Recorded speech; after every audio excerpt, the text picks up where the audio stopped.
Joining me right now is Senator Marsha Blackburn, who sits on the Senate Judiciary and Armed Services Committees. She, along with her colleague, Senator Tom Cotton, sent a letter to the U.S. Olympic and Paralympics Committee encouraging them not to send American athletes to Beijing in 2022 because it is not safe. Senator, it's good to see you this morning. Thanks very much. Another disappearance in China from the CCP. We know Jack Ma made a mistake of criticizing the CCP and its regulatory framework for financial services. He was disappeared for several months. What's going on here? I think this is standard operating procedure for the Chinese Communist Party. And Maria, what we have to realize is that the Chinese Communist Party they are much more aggressive than what the Russians and the communists were when we go back through the Cold War era. But this is something that is continuing, as Secretary of State Pompeo had said before he left office, that they were committing this genocide against the Uyghurs. The Chinese Communist Party has no value for life. If you're not going to toe the line, then they're going to disappear you. And this is why we think it is unsafe for our athletes to go to the Olympics in Beijing. This is something that seems to be happening so more regularly. So why would the U.S. Olympic Committee send our athletes into this type environment? Yeah, I mean, she says that the former vice premier of the CCP sexually assaulted her. Do we have that picture of him, Christopher? Of the vice chairman, the former vice premier? There he is. This is the gentleman that she says sexually assaulted her. When she said that, it was completely removed from her Weibo account, and then she was not seen since November 2nd. I also want to get your take, Senator, on this report from Reuters that says an American who had been blocked from leaving China for years was actually released just hours before Joe Biden spoke to Xi Jinping. Daniel Hu's return also coincided with the United States deportation of 7 Chinese nationals convicted of crimes. Did they do a hostage swap right before they got on the phone? It sounds that way. Of course, we are just finding this out as it is being reported. But Maria, here is the thing that we know. Joe Biden is weak on China. He was responding to Chairman Xi because he's the one that asked for the video conference. Biden did not ask for this. And of course, we have several American citizens that are being held in China against their will. And we released 7. So I think we're all going to want to hear about this. But what we do know is the Chinese do not fear Joe Biden. They do not fear this administration. They are more aggressive now than they have ever been. U.S. tech firms and U.S. companies are beginning to exit China. We've recently had Yahoo and Fortnite who have come out. We've got other companies that are looking for other places for critical supply chain manufacturing because of the intellectual property abuse from China because of some of their trade policies.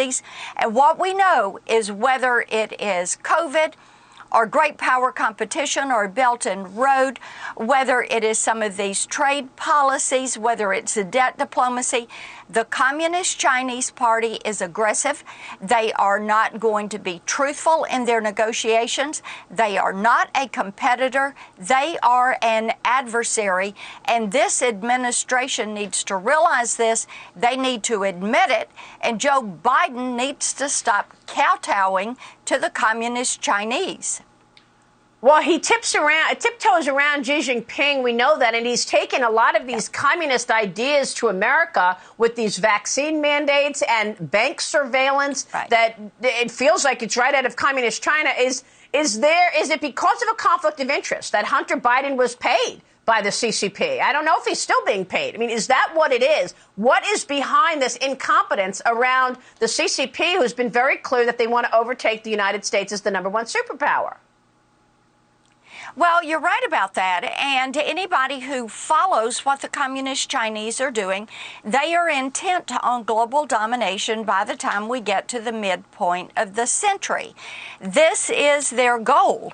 And if the U.S. is not going to stand up to the Communist Chinese, nobody else is going to stand up to them. People are depending on the United States to lead this way. And Maria, this is why, whether it is economic policy or whether it is military policy, if we are not standing up to them, then we are giving them political power. And the weakness of this administration, the hesitancy of them to hold them to account, like I said, whether it is trade or COVID or economic policy, what we need to do is say, no, we're not going to talk to you until you do certain things. And COVID and the origins of COVID is a big part of that. Stopping the genocide on the Uyghurs, stopping the harassment of Taiwan, sending that message, we're going to stand for Taiwan. These are big ones. Senator, let's move on to the domestic agenda. We just heard from Kevin McCarthy, who told us once the Build Back Better plan gets to the Senate, if it's blocked, they're going to change it, and then it's going to go back to the House. How confident are you that Joe Manchin and Kyrsten Sinema will hold the line? And are there other Democrats that will vote no on that Build Back Better plan that's headed to the Senate, Senator? Every day that passes, there are more Democrats that have more questions. And the CBO score, where they came out and said, well, it's $367 billion in new debt, deficit spending over 5 years.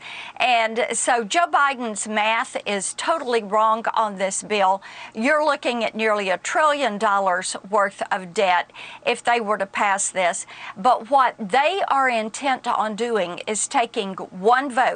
And with that one vote, they would push forward their woke socialist agenda that would give the federal government control of your kids and education, of health care. It would force the Green New Deal and give them control of your bank account and your small business. This is where they're trying to go. Senator, is there anything you want to say about Kamala Harris? She was given the role of acting president when Joe Biden got his colonoscopy last week. Yeah, and I think when you look at what she has done, she has failed at every task that she's been given. That's why there are many in the White House who are so frustrated with her. It's going to be interesting to see who they push forward to take her place. Senator, it's good to see you this morning. Thanks very much, Senator Marsha Blackburn. Good to see you. We will be